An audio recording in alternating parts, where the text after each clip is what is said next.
इसके अतिरिक्त सभागार में उपस्थित शोधार्थीगण, स्नातकोत्तर के विद्यार्थी एवं स्नातक के विद्यार्थी, आप सभी का पुनः एक बार स्वागत और धन्यवाद भी प्रेषित कर रहा हूं कि इस सुंदर सकारात्मक भावनात्मक आयोजन के दिन बड़ा विशेष है। कई बार अभी तक ये कहा जा चुका है कि शिक्षक दिवस के दिन, जो कि हम 5 सितंबर को अपने शिक्षकों के प्रति श्रद्धा सुमन अर्पित करते हैं, वो मनाने का प्रावधान है। उस दिन गेस्टेड छुट्टी होने के कारण आज आप लोगों ने ये कार्यक्रम को किया है। पुनः आप सभी को साथ हुआ। दिन विशेष है, कई बातें आपके सामने आएंगी और भी हैं। हमारे वक्तागण वो बातचीत करेंगे आप लोगों से। मुझे एक कविता के माध्यम से बहुत ही अपने सुंदर लयबद्ध सुरबद्ध विश्लेषण, चुनौती, भविष्य की सुनहरी योजना, स्वर्णिम पराकाष्ठा और साथ साथ एक समानांतर चलने वाली चुनौतियों के ऊपर भी इससे प्रकाश डाला कि एक सबसे पवित्र पेशा न कहें, सही शब्द नहीं होगा, किंतु बेरोजगारी का आलम यह है कि अब हम उसको पेशा कहने में भी कोई अतिशयोक्ति नहीं। देखा होगा आपने वर्ग 1, वर्ग 2, वर्ग 3, पीआरटी, टीजीटी, पीजीटी, ये सब स्कूल लेवल के टीचिंग्स हैं। सीटें रहती हैं 500 और एप्लीकेंट होते हैं 20 लाख। ये संख्या क्या कहती है? सीटें हैं 500 और एप्लीकेंट हैं 20 लाख। मतलब सीधी सी बात है, डार्विन का सिद्धांत तुरंत लागू हो जाएगा कि जिएगा वही जो जीने के योग्य होगा।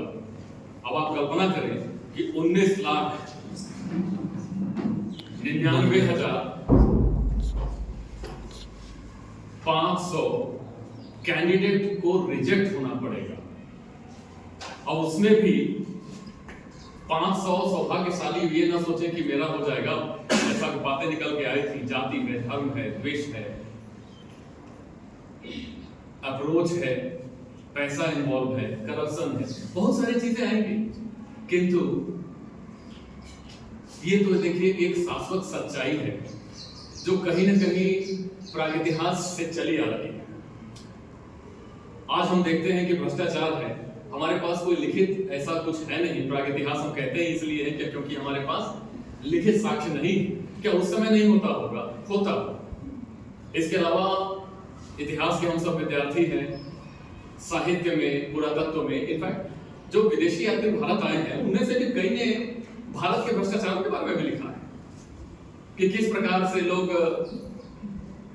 बहुत ही कम पैसे में, काउंटिंग चाहे जो भी रहे, नदी पार कर लिए जाते थे। क्योंकि मैं विदेशी था इसलिए मुझसे बहुत ज्यादा नागरिक ने पैसे मांगे। नॉर्मल सी बात है। अभी एक सप्ताह पहले एक घटना घटी है जहां पे एक जापानीज ने हेलमेट नहीं पहना था और ट्रैफिक वाले ने 1000 रुपए लेके उसका चालान नहीं किया, उसको छोड़ दिया और उसने उसका वीडियो बना के डाल दिया कि it is a hype of corruption in India. तो कोई बात नहीं, इन सारी चुनौतियों से हमें बढ़ते हुए आगे जाना है और अपना वजूद को सिद्ध कर दिखाना है कि हाँ, हम विद्यार्थी के रूप में भी सफल थे। इतना ही एक शिक्षक के लिए काफी है। आगे कहने की जरूरत नहीं है, क्योंकि जब आपका शौर्य चमकेगा तो किसी को कुछ बताने की आवश्यकता नहीं, क्योंकि कोई पेट से भी विद्वान पैदा नहीं होता। हमारी पहली शिक्षक हमारी माँ होती है। रक्षक और शिक्षक दोनों पिता होते हैं। और इसके बाद तो रही सही कसर स्कूल में, कॉलेजेस में या फिर हायर एजुकेशन में आपके शिक्षक आपके लिए दिन रात प्रयत्न करते ही हैं। कई जिंदगी की चुनौतियां और सच्चाइयों पर प्रकाश डाला है, जिसके लिए आपको तैयार रहना है। आज आपको देने के लिए मेरे पास कुछ शब्दों के अलावा और कुछ नहीं। हम क्या दे सकते हैं? कुछ, हाँ, बस ये कि आपको एक मनोबल दे सकते हैं, एक दिशा प्रदान कर सकते हैं।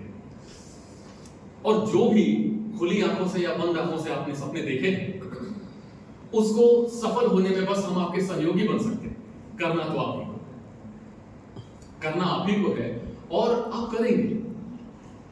बहुत सारी चीजें सिर्फ ठान लेने से हो जाती है। कभी कभी एक बहुत छोटी सी गलती एक बहुत बड़ी क्रांति बन जाती है। उस अंग्रेज को बिल्कुल नहीं पता था कि जिस आदमी को मैं ट्रेन से उठा के बाहर फेंक दूंगा, एक समय उस सिर्फ फेंकने के चलते ब्रिटिश राज का सबसे बड़ा कॉलोनी उसके हाथ से निकल गया। एक आदमी के अहंकार पे चोट लग गया कि मुझे ट्रेन में सिर्फ इसलिए निकाल दिया कि मेरा रंग बहुत सफेद नहीं।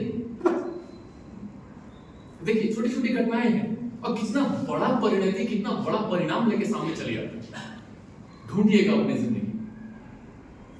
कभी कभी मैं अपने ही अतीत में झांकता हूं, बड़े बड़े सपने सजाता रहता हूं, ये भी करना है, ये करना है, वो करना है, ऐसे करना है। अल्टीमेटली मुझे मिला वही जो मैंने वो फिर चाहा। हम इस फील्ड में एक्सीडेंटल नहीं है बेटे। ग्रेजुएशन तक मेरे भी सपने थे कि हम भी हंटर वाले बनेंगे, क्या प्रशासक, चाहे स्टेट सर्विसेज एडमिनिस्ट्रेशन का हो या सेंट्रल सर्विसेज एडमिनिस्ट्रेशन का हो। विजेता मैडम मजाक करती है मेरे साथ कि सर आप तितली, मक्खी, चूहा, सांप, बिच्छू सबके बारे में बोलते हैं। मन में वही सोचते हैं कि मैडम ये उस समय की मेहनत है जिस समय पैटर्न सीसेट का नहीं हुआ करता था। 2 सब्जेक्ट लेके प्री और इसके बाद तो फिर मेंस में तो पूरा का पूरा पहाड़ तोड़ना पड़ता था दशरथ मासी। तो क्या करते, जीएस का पेपर था तो सब कुछ पढ़ना पड़ता था। और ईमानदारी से कह रहा हूं, बहुत मेहनत की थी, बहुत मेहनत की थी। और इसके बाद जब मास्टर्स में चले आए तो वहां से मन थोड़ा बदलने लगा। और हमारे समय में एनुअल सिस्टम था। फर्स्ट ईयर पास करते करते मुझे लगा कि अब तो मुझे टीचर ही बनना है, चाहे कुछ भी हो जाए। और वहां के बाद फिर मैंने ऑप्शन के रूप में कुछ लिया ही नहीं, ग्रेजुएशन का ऑप्शन था, क्योंकि मैंने डिसाइड कर लिया कि अब यही काम करना है। और जितना हो सकता था सुबह शाम उठते बैठते चलते फिरते हर जगह वही सबने देख रहा हूं। अपने बिहेवियर में भी वो चीजों को लाना शुरू कर दिया। थे तो रिसर्च स्कॉलर, लेकिन बिहेव, स्वभाव, पर्सनालिटी, व्यक्तित्व सब कुछ ऐसे कि कैसे हम एक अच्छा शिक्षक बने, कोशिश हमने की उसकी। और वही आप लोग सुनते आए होंगे, बड़ी अच्छी सुभाषितानी कह लीजिए, लोकोक्ति कह लीजिए कि जैसा आप सोचते हैं और आपकी अगर कर्म में ईमानदारी है तो ऊपर वाला भी आपके पीछे पड़ा रहता है। थोड़ा सा अगर फिल्मी डायलॉग में कहूं कि किसी को अगर शिद्दत से चाहो तो पूरी कायनात क्या समझता है। तो आज के दिन बस यही आपसे कहूंगा कि जिस पवित्र स्थल पे आप बैठे हैं, ये एक शिक्षा का पावन मंदिर है, न सिर्फ विश्वविद्यालय है, ये विद्या का मंदिर है। आप उसके भक्तगण हैं, आए हैं यहाँ पे। सोचिए कि यूजी, पीजी, पीएचडी कितना लंबा सफर होता है, कितने लोग आपसे जुड़ेंगे, कितने लोग आपसे बिछड़ेंगे। कोई आपको कुछ दे के जाएगा, कोई आपको कुछ लेके जाएगा। हो सकता है कि कोई आपको दर्द दे जाए, कोई है आपके दुखों को ले जाए। इसको पलट के भी सोच सकते हैं, क्योंकि जिंदगी ऐसे ही चलती है। जिंदगी ऐसे ही चलती है। अगर जिंदगी में सिर्फ चीनी हो तो जीने का मजा नहीं आएगा, और सिर्फ नमक हो तो मजा नहीं। तो ऐसा ही चलता रहता है सब कुछ, और ऐसा ही चलेगा। तमाम चुनौतियां आपके सामने आएंगी। कभी कभी तो ऐसा लगेगा कि आप हरास, निराश, परेशान, कुछ नहीं है मेरे पास, भगवान मेरे साथ गलत कर रहे हैं, ये है वो है, आप अपने आप को कोसेंगे। लेकिन यकीन मानिए विद्यार्थियों, वह एक क्षणिक परीक्षा रहती है। आप उससे बच के आगे निकल गए तो समझिए कि आपका काम बन गया, क्योंकि ईश्वर भी सबसे ज्यादा दुख उसी को देता है जिसके कंधे उसको उतने मजबूत समझ में आते हैं। तो कभी कभी शुक्रिया अदा जरूर करिएगा ऊपर वाले का कि आपने इतना ज्यादा मुझ पे बर्डन दिया है। दैट मींस आप ये मान के चल रहे हैं कि मेरे कंधे इतने मजबूत हैं कि मैं ये सब भारों का वहन कर सकता हूं। हमारे देश का अतीत बड़ा ही स्वर्णिम रहा है। अगर हम बात करें शिक्षा के क्षेत्र में, प्राचीन काल से ही, या यूं कहें कि अति प्राचीन काल से हमारे प्रतिद्वंदी के रूप में सिर्फ एक ही देश मुझे दिखाई देता है, और वह है यूनान। इसके अलावा कोई नहीं। देखिए, आप इकबाल लिखते हैं कि यूनान, मिस्र, रोमा सब मिट गए जहां से, कुछ बात है कि हस्ती मिटती नहीं हमारी, सदियों से रहा दुश्मन दौरे जहां हमारा। यूनान से शुरू कर रहे हैं, और तुलना हमारे देश कारण है इसका। आज भी आप कोई भी विषय सामाजिक विज्ञान या मानविकी विज्ञान का पढ़िए तो सुकरात, प्लेटो, अरस्तु, इन सब के बिना क्या आपका ज्ञान पूरा है? वही हाल अगर सिनेरियो को चेंज कर दीजिए तो हमारे यहाँ चले आइए, हमारे यहाँ भी देखेंगे तो उसी लेवल के आपको एक से एक ऋषि मिलेंगे। सप्तर्षियों का हम जानते हैं कितना बड़ा कंट्रीब्यूशन है। जब अनंत विद्वान की बात होती है तो अनायास ही मुंह से एक शब्द निकलता है कौटिल्य, विविध विद्या वाचस्पति, सभी विषयों के ज्ञाता। दुनिया का सबसे पुराना one of the most ancient university जिसमें हम नाम देते हैं किसका, अपने तक्षशिला, वहां के आचार्य, जिसको कहेंगे टैग लाइन था कि नाम ही काफी। ऐसे ऐसे विभूति और धुरंधर हमारे देश में हुए। और हाँ देखिए प्रतिस्पर्धा कितनी स्पष्ट होती है, बस एक छोटा सा कहानी के माध्यम से आपके सामने प्रस्तुत करूंगा। लगभग हर एक फील्ड में, लिटरेचर में, सामाजिक विज्ञान में, साइंस में, टेक्नोलॉजी में, खगोल में, चिकित्सा में, आयुर्वेद में, हर एक फील्ड में आप देखेंगे कि ये दोनों देश अपने आप में कदम से कदम मिला के चल रहे हैं। कौन किससे आगे जा रहा है, कौन किससे पीछे जा रहा है, ये तो कोई सोच ही नहीं सकता। पूरी दुनिया बस देखा करती थी कि क्या रिसर्च वहां पे चल रहा है। और विद्यार्थियों हमेशा ध्यान रखिएगा कि अगर कोई शिक्षक बहुत फेमस होता है ना, तो वो अपने कीर्ति और अपने कांति के चलते फेमस नहीं होता, उसके पास सैनिकों के रूप में उसके विद्यार्थियों की फौज होती है। अकेला कोई व्यक्ति कर क्या सकता है, कुछ नहीं कर सकता। करता कौन है, उसकी फौज। आप कल्पना करें कि अगर हम पूरे महाभारत में से अर्जुन को बाहर निकाल दें तो द्रोणाचार्य को कितने लोग याद रखें। द्रोणाचार्य का नाम का मिट्टी पलीत करने के लिए तो उनका बेटा अश्वत्थामा ही काफी था, किंतु अश्वत्थामा के दुष्कर्म अर्जुन के सत्कर्म के समक्ष एकदम कहते हैं कि तिल के बराबर नहीं। द्रोणाचार्य को लोग जानते हैं।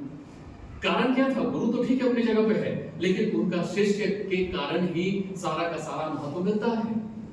सुश्रुत बहुत बड़े शल्य चिकित्सक, और याद रखिएगा इनको मैं नहीं, पूरी दुनिया में इनको फादर ऑफ सर्जरी के नाम से जाना है। सुश्रुत कहानी शुरू होती है गया में। गया के यहाँ है ऋतिक है, वो गया के नगर श्रेष्ठी, श्रेष्ठी का मतलब होता है जो शहर का सबसे बड़ा, सबसे अमीर है।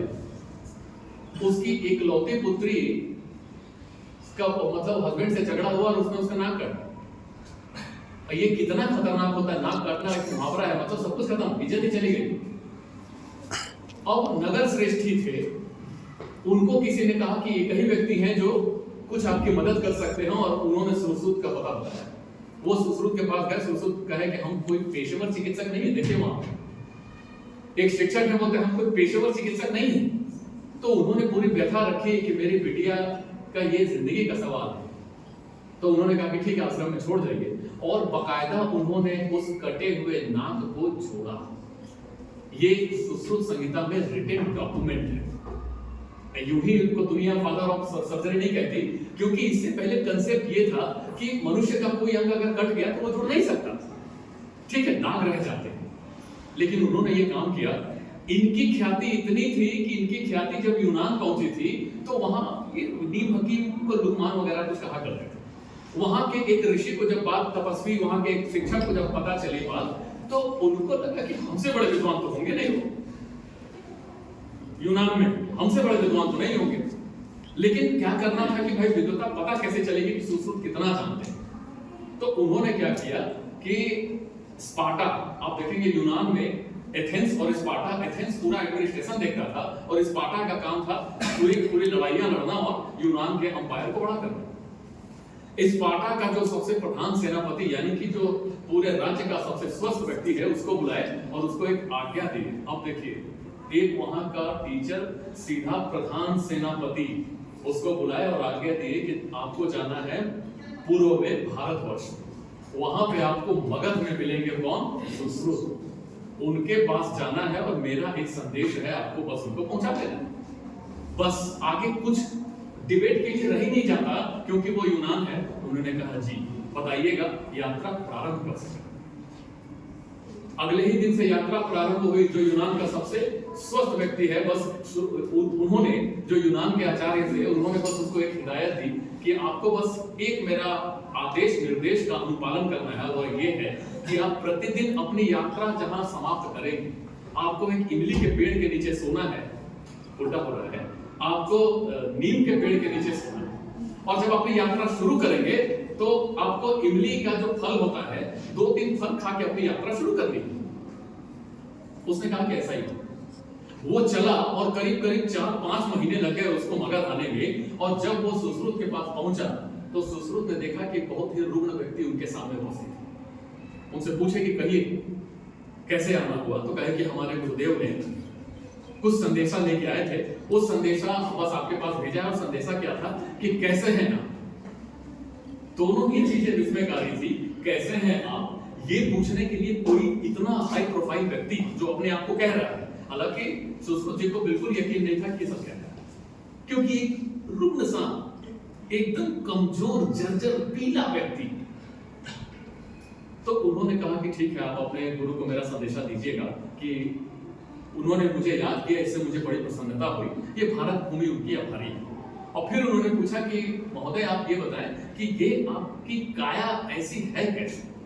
तो उन्होंने फिर जो बात बताई उस व्यक्ति ने कि हम ऐसे ऐसे कि यूनान के तो हम वहां के प्रधान सेनापति थे, सबसे स्वस्थ व्यक्तियों में मेरी गिनती होती थी। ये रास्ते में जो 3-4 महीने मैंने व्यतीत किए हैं जिसके कारण मेरा हाल हो गया। तो उन्होंने कहा अपनी दिनचर्या बताई। तो दिनचर्या सुने तो बोले ये दिनचर्या आपको किसने कहा? तो कहे कि हमारे गुरुदेव ने कहा। और उनकी आज्ञा सराखों पे मृत्यु आ जाए किंतु वो आज्ञा हम डाल नहीं सकते। उन्होंने कहा अच्छा ठीक है, अब तो मैं भी आपका गुरु हूं। तो उन्होंने कहा अवश्य बिल्कुल है। तो अब आप मेरी आज्ञा का पालन करेंगे। प्रतिदिन आप जो रात्रि विश्राम करेंगे वो नीम के पेड़ के नीचे करेंगे। और जाते समय जब भी आप अपनी यात्रा शुरू करें तो नीम के 2-3 फलियां खा के अपनी यात्रा शुरू करें। अगर फली न हो तो उसके पत्ते चबा के अपनी यात्रा शुरू करें। कहते हैं कि पित्त, कफ और क्या, वाह, ये 3 चीजों से आयुर्वेद में आप देखेंगे कि पूरे शरीर का परीक्षण होता है। उस व्यक्ति का सब गड़बड़ हो गया था। और जब वो वहां पहुंचा तो फिर उसी रूप में पहुंचा जिस रूप में वहां से वो निकला था। लुकमान को ये लगा कि ये झूठ बोल रहा है, ये 5-6-8 महीना कहीं यहाँ वहां बिता के और मेरे पास चला आया।